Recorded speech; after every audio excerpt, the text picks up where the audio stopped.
찾은 줄로 알고 누가복음 3장을 저와 함께 보도록 하겠습니다. 제가 먼저 읽고 여러분 읽고 해서 우선 15절까지 기록하겠습니다. 14절까지.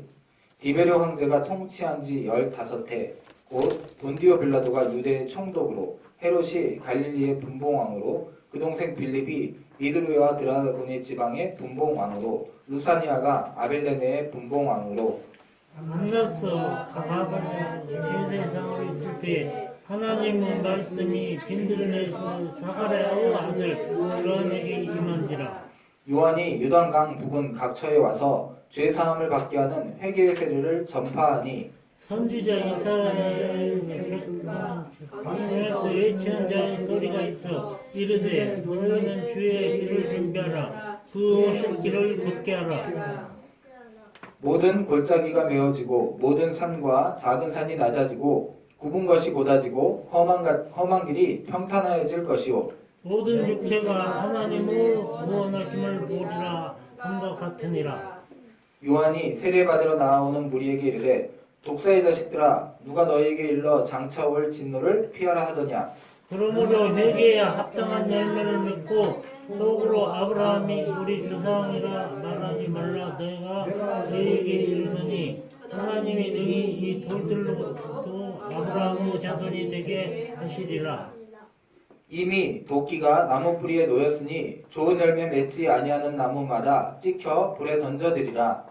우리가 물었는데 우리 무엇을 하리까? 대답하여 이르되 옷 두 벌 있는 자는 옷 없는 자에게 나눠줄 것이요 먹을 것이 있는 자도 그렇게 할 것이니라 하고 세리들도 세례를 받고자 하여 가서 이르되 선생이여 우리는 무엇을 하리까 하매 이르되 부가된 것 외에는 거두지 말라 하고 군인들도 물어 이르되 우리는 무엇을 하리까 하매 이르되 사람에게서 강탈하지 말며 거짓으로 보관하지 말고 받는 금료를 족한 줄로 알라 하니라. 아멘. 네, 우선 거기까지 읽겠습니다. 누가복음 누가 썼죠? 누가? 네, 누가 썼죠? 직업이 뭐예요? 의사. 네. 그래서 의사는 예전이나 지금이나 똑똑해야 돼요. 아는 것도 많아야 되고. 그래서 누가는 그 똑똑한 지혜로 좀 성경을 다른 사람 마태나 마가 그 다음에 요한과는 다르게 또 누가복음을 써놨어요. 그 중에 하나가 이게 정확히 언제 사실에 대해서 항상 병을 고치려면 사실을 많이 조사하고 이런 어떤 원인으로 인해서 이런 문제가 생겼으니까 이렇게 고쳐야 된다는 걸 다 사실을 조사해서 그런 걸 아는 지식을 가지고 고치는 것처럼 어떤 사실에 대해서 정확하게 조사하고 준비해서 하는 거예요. 3장 1절이 예수님이 정확히 언제 이 일을 시작하셨다, 언제 태어나셨다를 썼고 지금은 언제부터 예수님이 이 일을 예수님의 그런 우리를 살리기 위해서 죽으시는 일을 언제부터 했는지를 정확하게 그 때를 기록해 놓는 거예요. 자, 3장 1절을 황희상 성도님이 한 번 더 읽어주세요. 디베로 황제가 통치한 지 얼마 15해 곧 본디오 빌라도가 유대의 총독으로 헤롯이 갈릴리의 분봉왕으로 그 동생 빌립이 이두레와 드레아고니 지방의 분봉왕으로 루시아니가 아빌레네의 분봉왕으로. 아멘. 자, 황제가 누구예요? 황제가 이제 예수님이 활동을 시작하실 30살쯤 됐을 때가 황제가 누구예요? 디베리오. 예, 디베리오예요. 디베리오는 역사책에 보면 티베리우스라는 황제가 있어요. 그때 이제 예수님이 제자들을 가르치면서 3년 반 동안의 그런 사역을 이제 시작하시는 거예요. 그러니까 12살이었던 예수님이 한 30살 될 때쯤까지 거의 20년 지나서 한 32이라고 봤을 때 그 정도까지 지금 예수님은 12살 때부터 그냥 목수 집안의 요셉의 아들로서 자기 부모님과 형제들을 섬기면서 그렇게 살고 있다가 이제 30살쯤 됐을 때 그때 그 나라의 황제가 디베르라는 거예요. 그때가. 그리고 그러니까 지금 역사책에 찾아봐도 다 티베리우스 황제가 로마의 황제가 다 나와 있는 거죠. 그때 예수님이 이제 활동을 시작하신 거예요. 그 황제가 통치한 지 15년째에 그 황제가 통치한 지 15년째 해에 이제 예수님이 그때부터 활동을 시작하시고 먼저 세례 요한이 내 뒤에 이제 예수님이 오신다라고 이제 소개를 시작하는 그때가 바로 이때고 그때 좀 더 그러면 우리나라로 봤을 때 북쪽은 남쪽은 누가 다스리냐? 자, 황제가 이 큰 나라를 직접 다스릴 수 없으니까 신하를 보내요. 그게 뭐죠? 총독이고 그 나라에서 로마 사람이 와서 직접 다스리면 우리나라처럼 이렇게 강한 민족들은 막 반발한단 말이에요. 그래서 그런 반발하는 걸 잠재우기 위해서 우리나라 사람 중에서 신하를 대신 세워서 그냥 왕이라고 이름을 주는 거지만 신하죠. 왕으로 세웠는데 이런 왕을 뭐라고 할까요? 분봉왕. 네, 분봉왕이라고 하는 거예요. 사실은 신하예요, 신하. 로마의 신하. 근데 대신에 좀 로마 사람 아닌 로마 사람 거기 그 지역 사람의 피가 섞이거나 그 지역에서 조금 그 지역 사람을 해서 신하로 세워놓은 게 총독 대신에 세워놓은 게 이제 분봉왕인데 원래는 이스라엘을 남쪽과 북쪽을 전부 헤롯이라는 그 분봉왕이 다스렸어요. 그러다 그 헤롯이 나이 드니까 어떻게 돼요? 죽죠? 죽고 그 아들이 다스릴 때는 로마에서 나눠져. 그 아들들은 그 아버지 헤롯만큼 영향력이 강하지 않았기 때문에 그래서 주로 북쪽은 헤롯의 그 아들들 중에서 정확히는 헤롯 안디바라는 그 아들한테 나눠주고 남쪽 유다는 직접 다스려요. 총독을 보내서. 그래서 남쪽 유다는 누가 다스렸대요?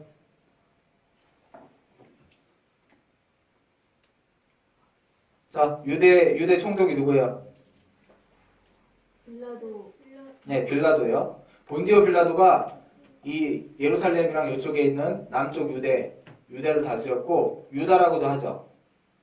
그리고 헤롯이 갈릴리 북쪽에 갈릴리는 조그만 지역을 헤롯이 다스리는데 아버지 헤롯이 죽고 이 사람은 헤롯 안디바라는 사람이에요. 헤롯은 헤롯인데 같은 성을 쓰는 헤롯인데 안디바. 이 헤롯이 갈릴리 쪽을 다스리고 그 다음에 그 헤롯의 아들들이 또 있죠. 그래서 헤롯 빌립이 이제 또 다른 쪽을 다스리고 이렇게 해서 지금 로마 전체는 디베리오 황제가 다스리고 남쪽 유다는 총독을 보내서 본디오 빌라도 총독이 다스리고 있고 북쪽은 헤롯의 아들들이 나눠 가져서 다스리고 있고 이런 식인 거예요. 그때 자 2절도 한상 성도님 읽어주세요. 안나스와 가야바가 대제사장으로 있을 때 하나님의 말씀이 빈들에서 사가랴의 아들 요한에게 임한지라. 아멘. 이 헤롯도 완전한 유대 사람이 아니라 완전한 그 유대인이 아니라 에돔 족속의 후예였고 그 유대 나라로 에돔이 나중에 포함되긴 했었지만 에돔은 에돔으로 딱 뒀었기 때문에 헤롯도 완전히 유대인이 아니었어요. 그래서 실제 이스라엘 사람들은 대제사장을 가장 따랐단 말이에요.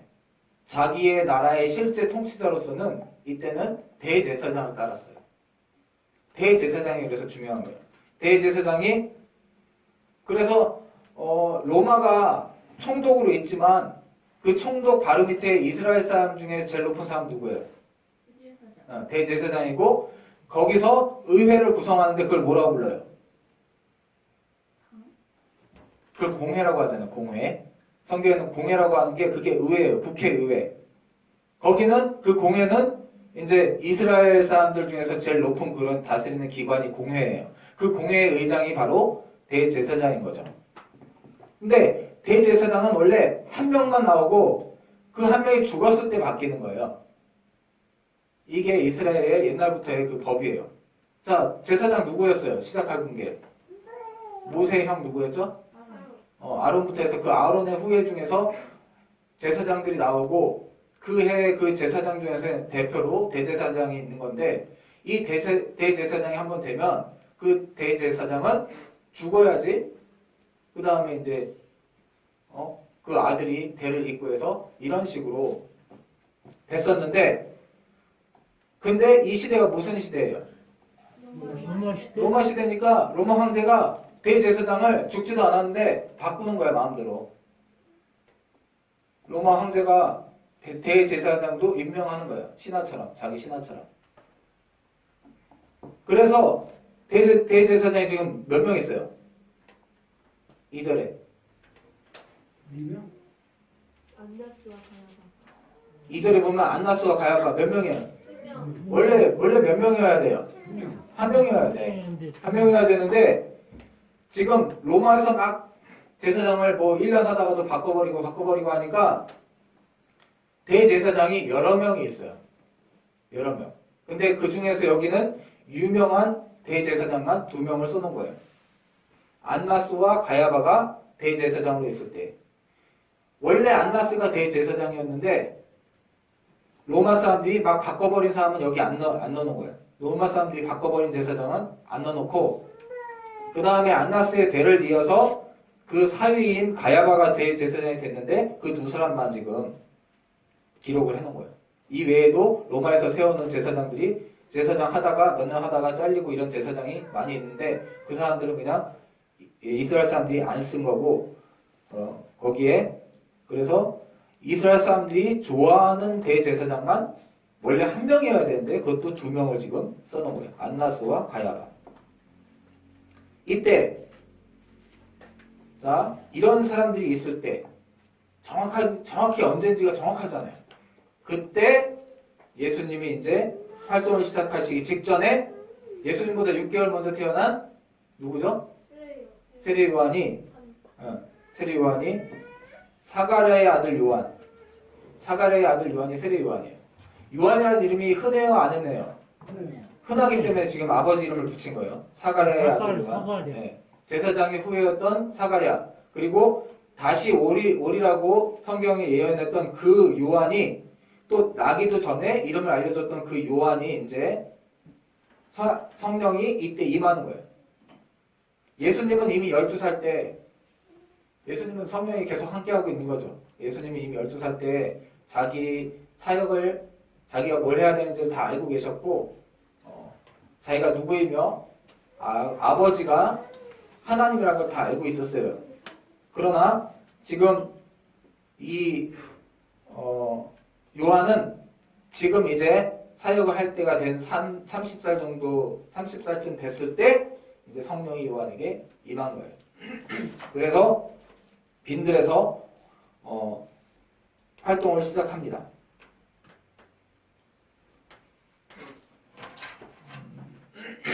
그래서 요한은 제일 먼저 회개하라. 이제 곧 이분이 오신다. 이분. 자, 이거 읽어보세요. 저는 예, 그리스도. 그리스도 무슨 뜻이라고요? 구원자. 예, 구원자. 자기들을 요한도 그렇게 생각했어요. 자기들을 로마로부터 구원해내고 로마랑 싸워 물리쳐서 아주 힘이 센 왕, 다윗 왕처럼 자기들을 구원할 그런 분이 오신다. 그렇게 구원자가 오신다. 우리를 영원히 살리는 분인 줄은 아직 세례 요한도 잘 모르는 거예요. 그렇지만 다윗의 후손 중에서 구원자가 오신다. 그 얘기를 지금 얘기하고 있는 거예요. 요한이. 그러면서 너희가 먼저 죄를 사하는 회개를 받아야 된다. 그러면서 물로 전부 회개를 주고 있었어요.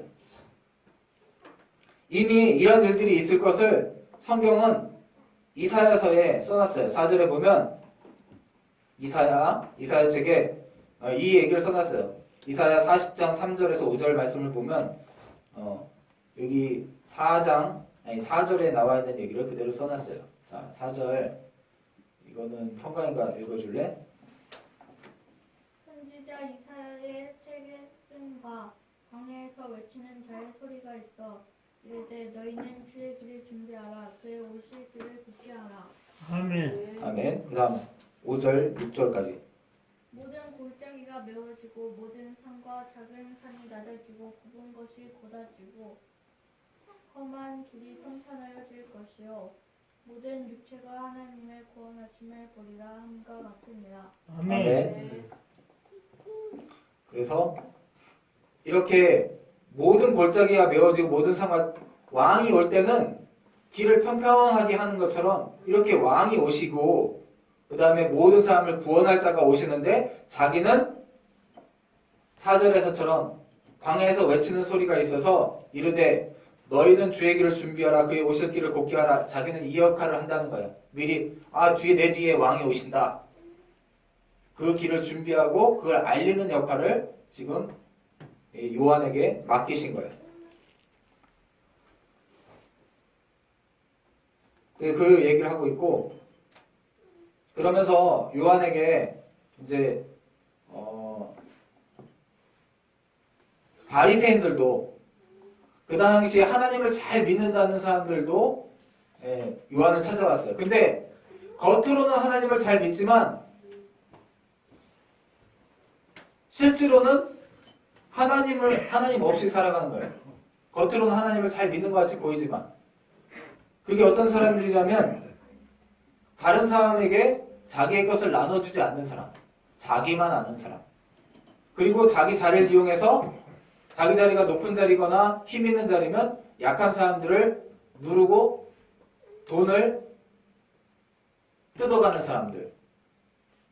그런 사람들이 바로 높은 자리에 있는 뭐 공회 의원들, 바리새인들, 제사장들 이런 사람이었죠. 그런 사람들도 요한에게 오랜만에 선지자가 나타난 거예요.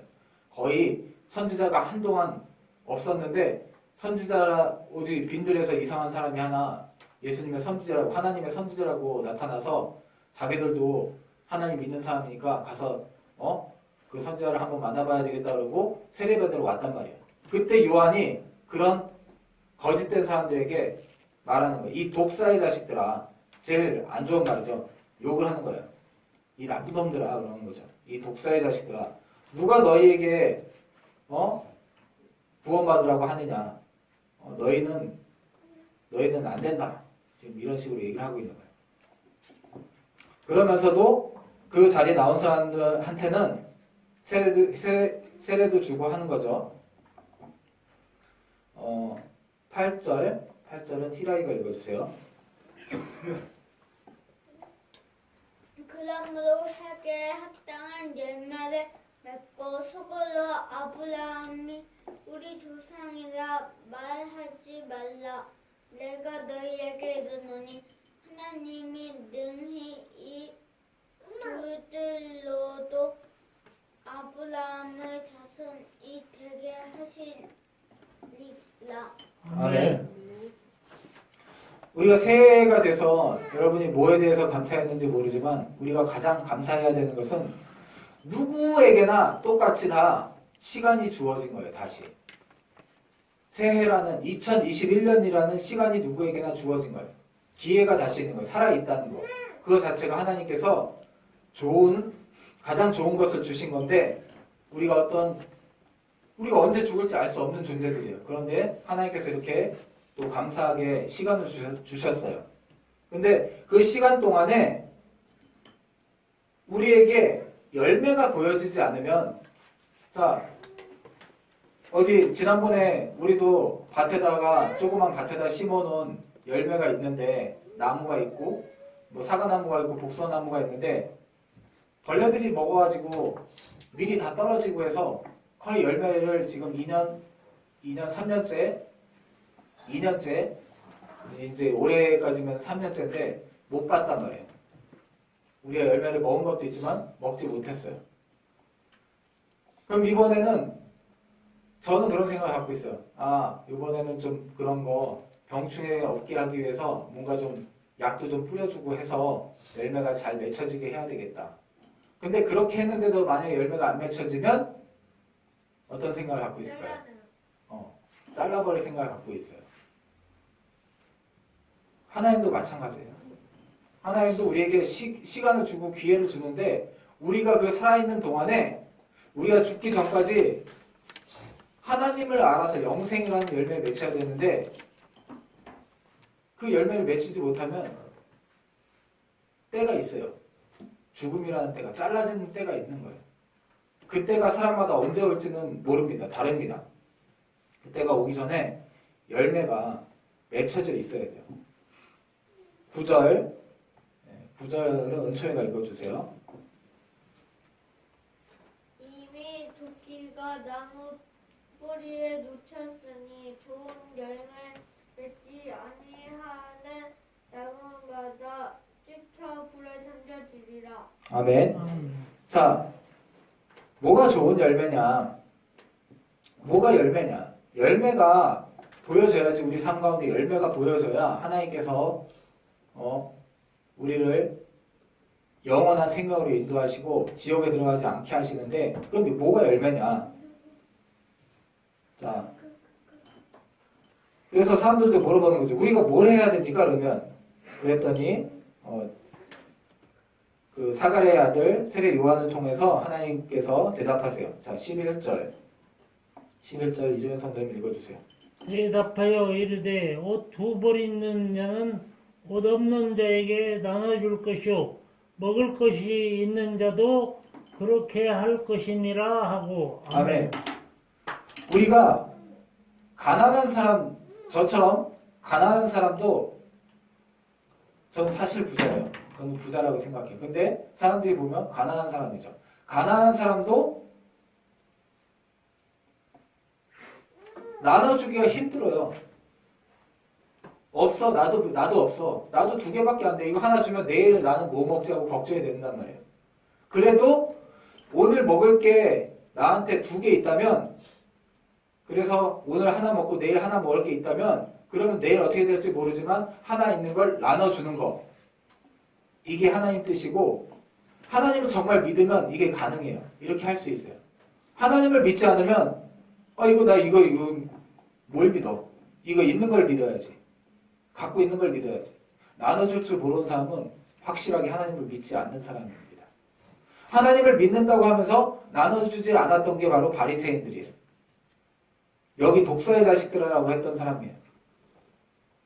하나님을 믿는데 자기 것만 알고 자기만 더 가지려고 한다?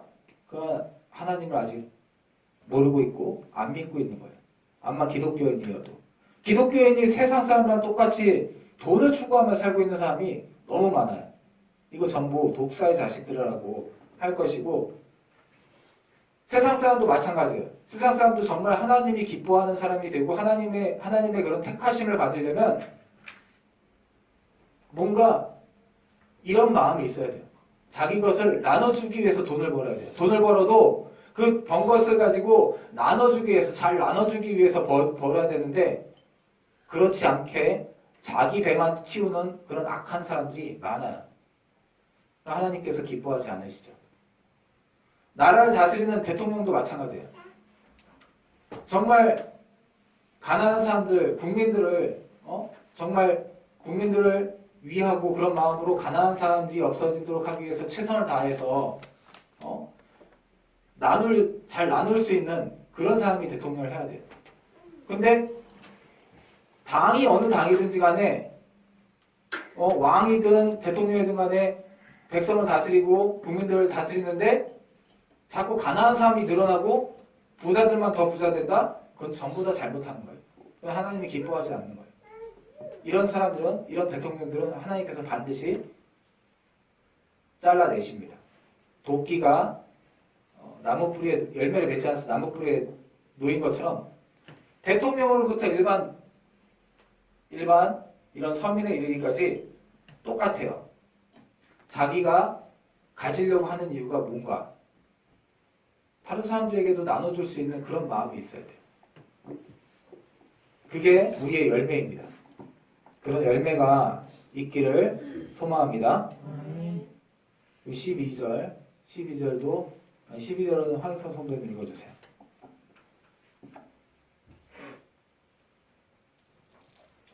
세리들도 세례를 갖고자 하여 와서 이르되 선생에 우리는 무엇을 하리이까 하며 아멘. 13절. 이르되 두 가지 것 외에는 거두지 말라 하고 아멘. 아멘.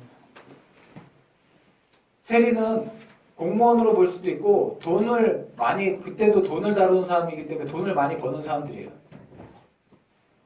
이런 사람들도 돈 어떤 물건을 팔아서 회사를 경영하는 사람도 마찬가지고 아니면 고위 공무원도 마찬가지고 자기 자리에서 저 일정한 소득 외에 더 가져서 오히려 저 사람에게 돌아가야 할 것을 더 빼앗지 말라는 거예요. 그게 하나님 뜻이에요. 하나님 뜻이 뭐 밤낮 와서 기도하고 뭐 울부짖고 새벽 기도하고 뭐 40일 기도하고 얘기 안 해요. 우리가 살아가는 삶 속에서 정직하고 그 다음에 우리의 삶의 주인이 누군가를 생각하는 것이에요. 14절까지 황희성 성도님 읽어주세요. 군인들도 물어 이르되 우리는 무엇을 하라이까 하며 이르되 사람에게 강탈하지 말며 거짓으로 고발하지 말고 잡는 금료로 족한 줄로 알라 하리라. 아멘. 아멘. 공무원들 그 다음에 어디 좀 무슨 자리에 중요한 자리에 있는 사람들 전부가 뇌물 받잖아요. 뇌물. 그죠? 그 월급이 그렇게 작은 거 사실 아니에요. 먹고 살만해요. 근데 더 큰 걸 바라니까 그냥 눈 감아주고 이런 거 다 하니까 그 자리를 이용해서 사람들에게서 돈을 빼앗고 그러니까 우리나라가 이렇게 발전하고 있는데도 가난한 사람들이 더 많아지는 거예요. 이런 일이 하나님께서 기뻐하지 않는 일이고 마찬가지로 우리 모두가 이런 자리에 있을 수 있어요. 이런 자리에 있을 때 하나님을 몰라도 이 하나님의 뜻을 쫓아 살면 하나님께서 우리를 살리십니다. 도끼가 나무 뿌리에 지금 찍으려고 나무 가까이에 꽂혀 있다고 생각을 하시면 돼요. 우리 삶 가운데. 우리가 그때가 언제인지 알지 못하지만 끝나는 날이 반드시 옵니다. 그때 우리가 추구했던 것들은 남지 않아요. 오직 하나님의 말씀과 그 말씀을 믿음을 통해서 우리가 영원히 다시 살 수 있는 이 한 가지 방법밖에 없어요. 그래서 우리가 살아있는 동안에 그 하나님을 내가 믿는다. 그 하나님을 정말 따른다라는 것 이런 삶의 자세로 볼 수 있는 거예요. 11절, 12절, 13절에 나와 있는 것처럼 하나님을 쫓는 게 그렇게 어려운 게 아니에요. 그리고 어떤 자리에 가서 되는 게 아니라 지금 현재에 가능합니다. 지금 현재 우리가 이렇게 살면 하나님께서 이것을 기뻐하시고 우리를 반드시 다시 육체로 살게 하실 줄로 믿습니다. 아멘.